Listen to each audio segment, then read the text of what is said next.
Hello students. ये आपकी online class है साइंस की और हम पढ़ रहे हैं चैप्टर 2 यानी कि माइक्रो ऑर्गेनिजम्स या फिर सूक्ष्म जीव। इसमें जो हम आज का पहला टॉपिक है वो है commercial uses of micro organisms यानी कि सूक्ष्म जीवों का वाणिज्यिक उपयोग। इसमें हम पहला पॉइंट पढ़ेंगे फर्मेंटेशन, जिसको कि हिंदी में हम कहते हैं किण्वन।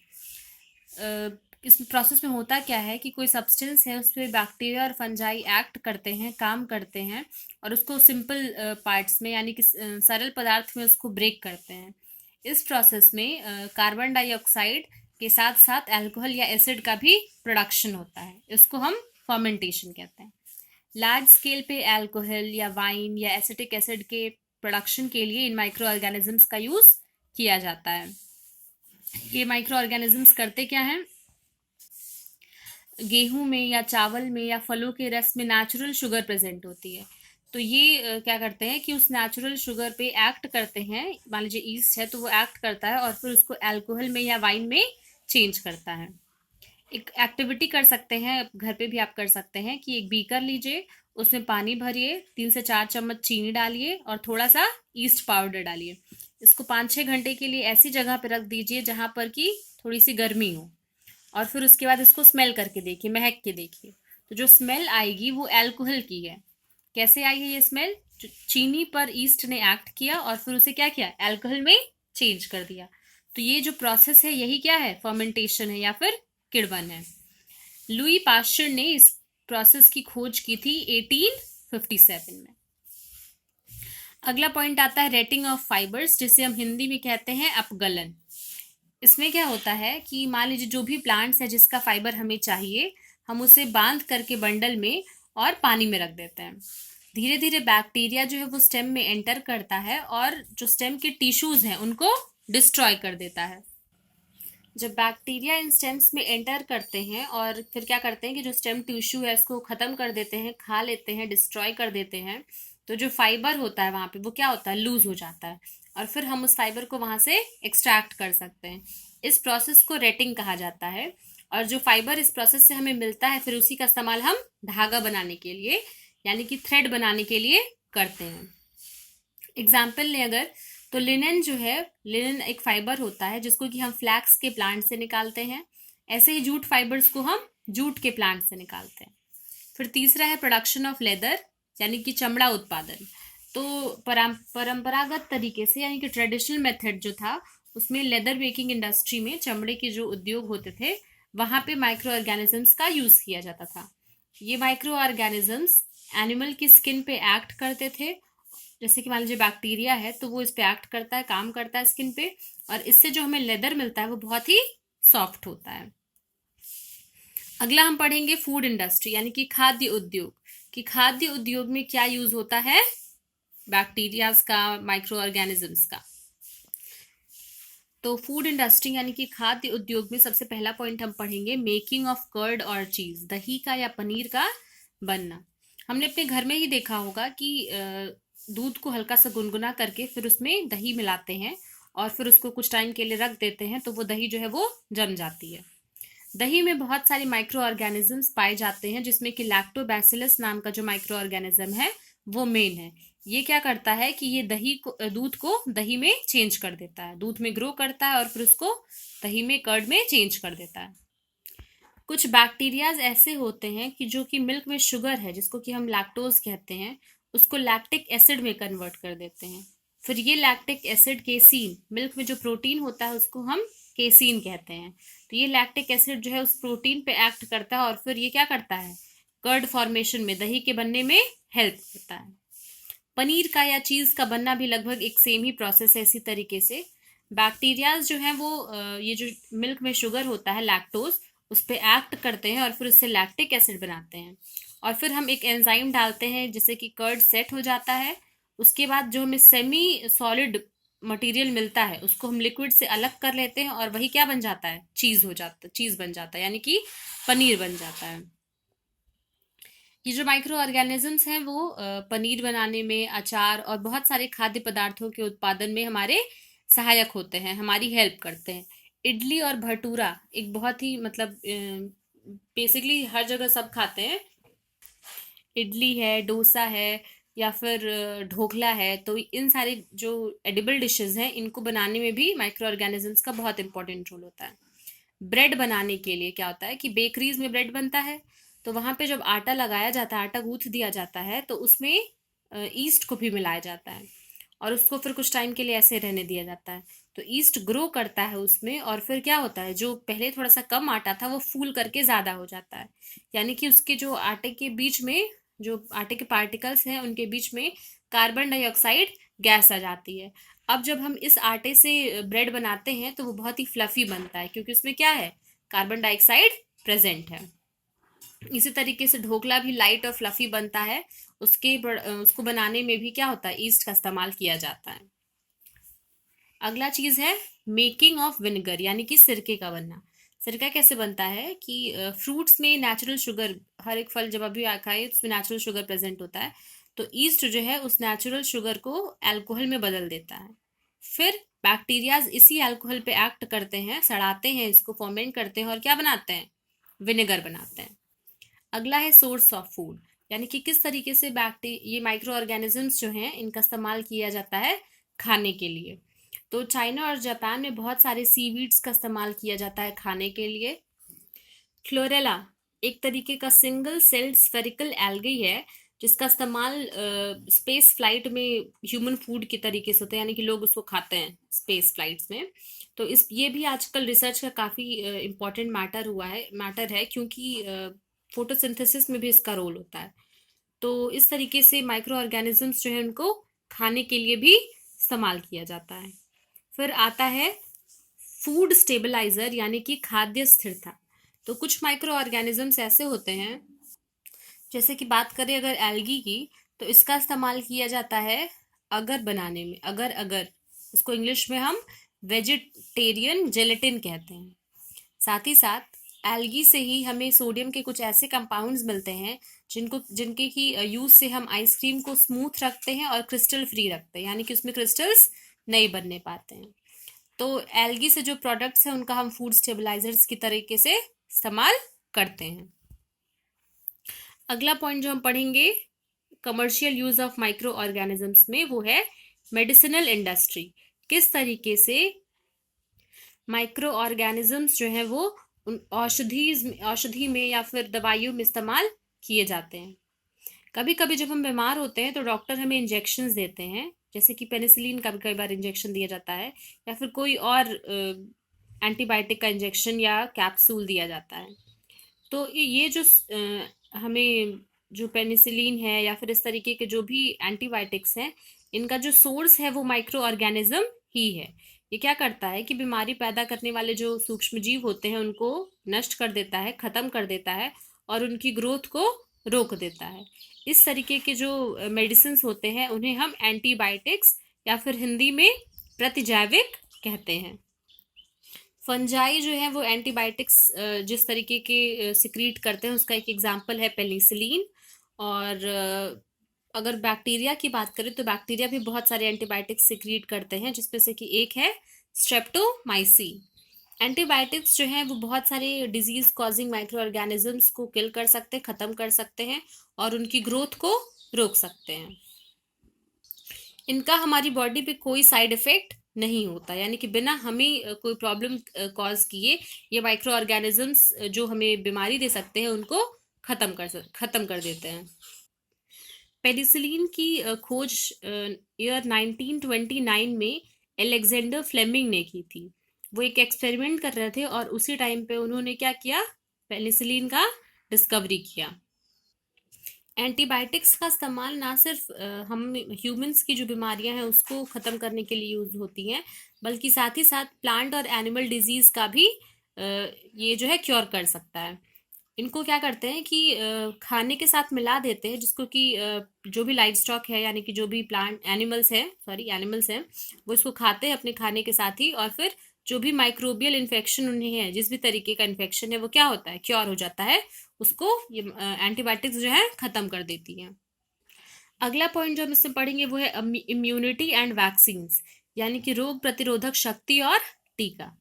तो इसके लिए कुछ और टर्म्स हैं, एंटीजन समझना पड़ेगा और एंटीबॉडी समझना पड़ेगा कि ये क्या होता है। एंटीजन को हम हिंदी में प्रतिजन कहते हैं और एंटीबॉडी को हिंदी में प्रतिरक्षी कहते हैं।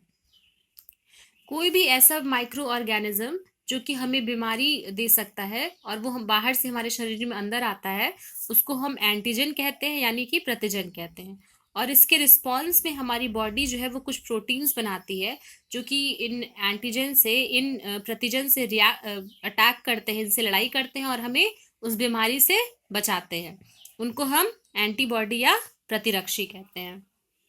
जब ये सूक्ष्मजीव जो हैं जो कि बीमारी कर सकते हैं, हमें बीमारी दे सकते हैं, वो हमारी बॉडी में एंटर करते हैं, तो हमारा बॉडी क्या करता है, उनके खिलाफ खुद से क्या करता है, एंटीबॉडीज को जनरेट करता है, प्रतिरक्षी को उत्पन्न करता है। साथ ही साथ हमारे शरीर को ये भी याद रहता है कि अगर वही माइक्रो ऑर्गेनिजम्स फिर कभी हमारी बॉडी में एंटर करते हैं, यानी कि कुछ टाइम के बाद अगर हमारी बॉडी में एंटर करते हैं, तो उनसे किस तरीके से लड़ना है, किस तरीके से उनको खत्म करना है।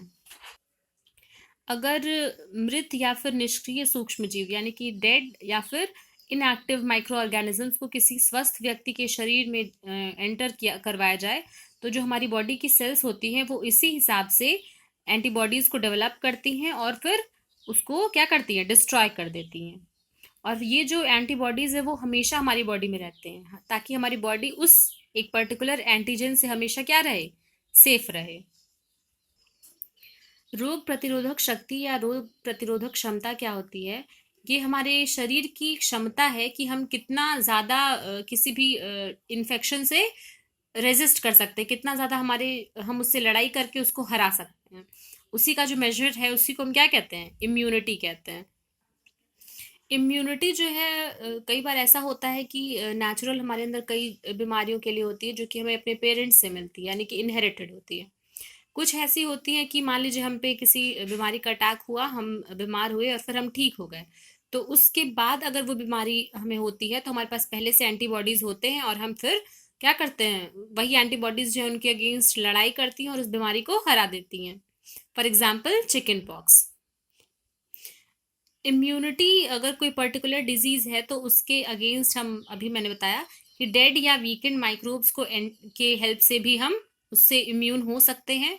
और इस क्या करते हैं इसमें कि जो डेड या वीक माइक्रोब्स हैं, इनएक्टिव माइक्रोब्स हैं, उनको हमारे शरीर में इंट्रोड्यूस करते हैं और इसको हम वैक्सीन कहते हैं, यानी कि हिंदी में टीका कहते हैं। तो इससे क्या होता है कि हमारे जो शरीर है वो इसको रिकॉग्नाइज करता है कि ये क्या, कौन सा प्रतिजन है और फिर उसके अगेंस्ट एंटीबॉडीज डेवलप करता है। इस टेक्निक को हम वैक्सीनेशन या फिर इम्यूनाइजेशन भी कहते हैं। बचपन में हमें भी बहुत सारे बीमारियों से बचने के लिए वैक्सीन दिए गए होंगे। आप ये हेल्प ले सकते हैं अपने पेरेंट्स की समझने के लिए कि कौन कौन से वैक्सीन्स आपको लगे हैं।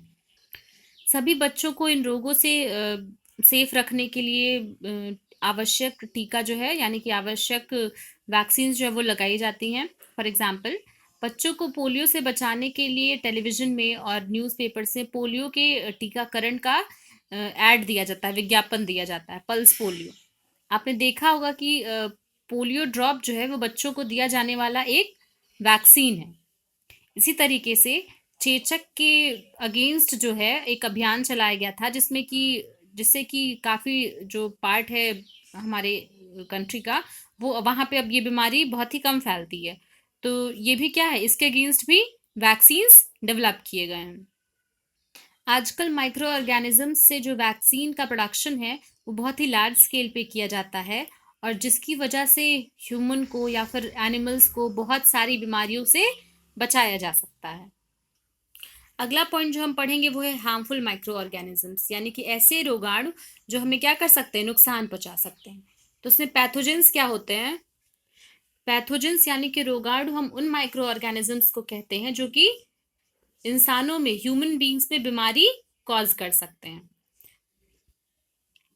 फिर आता है कम्युनिकेबल डिजीज क्या होता है, तो कम्युनिकेबल डिजीज को हम हिंदी में संचरणीय रोग कहते हैं। ये ऐसी बीमारियां हैं कि अगर किसी एक को हुई है तो फिर उसके कांटेक्ट में अगर कोई और आएगा तो उसको भी हो जाएगी। कम्युनिकेबल डिजीज यानी कि संचरणीय रोग। कम्युनिकेबल डिजीज कितने तरीके से हो सकती है, सबसे पहला है डायरेक्ट कांटेक्ट, यानी कि अगर हम किसी के डायरेक्ट कांटेक्ट में आते हैं जो कि इन्फेक्टेड है, बीमार है, तो हमें भी वो बीमारी हो जाएगी, जैसे कि चिकन पॉक्स।